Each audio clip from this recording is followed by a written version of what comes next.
All right, we're trying to prove this identity is true.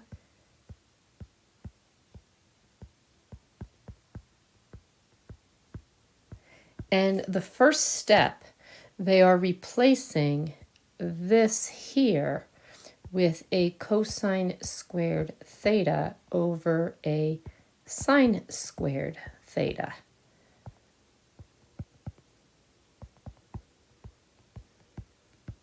So by them replacing that, that is going to be your cotangent identity.